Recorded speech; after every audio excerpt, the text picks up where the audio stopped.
Sher boshliq o'rmonda har kimning o'z vazifasi bor edi. Bir kuni Quyon kichik xato qildi. Xabarni kech yetkazdi. Sher esa sababini so'rab ham o'tirmadi. Hammani yig'di. Quyonni o'rtaga chiqardi va hayqirdi. Mana buni ko'rib qo'yinglar. Shunaqa sutkash bo'lsangiz, o'rmonda sizga joy yo'q. Quyon xatosidan emas, hammaning oldida sharmanda bo'lganidan ezildi. O'sha kundan boshlab o'rmonda muzlash boshlandi.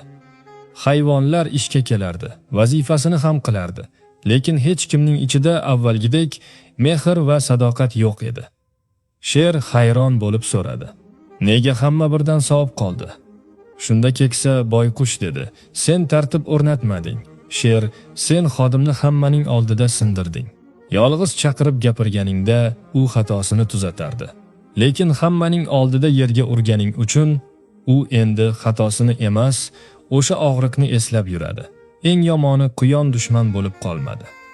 U shunchaki sadoqat bilan ishlashni to'xtatdi. Xodim sizga jilmayishi mumkin, xo'p bo'ladi, deyishi mumkin, buyruqni bajarishi ham mumkin. Lekin ichida u allaqachon sizni tark etgan bo'ladi. Xulosa: rahbarning kuchi baqirishda emas, odamni sindirmay turib, xatosini tuzata olishida. Xodimlarni sindirmasdan soatdek ishlaydigan sadoqatli jamoa qurish sirlari Qora quti kitobida jamlangan. Kitob qiziq bo'lsa, plyus qoldiring.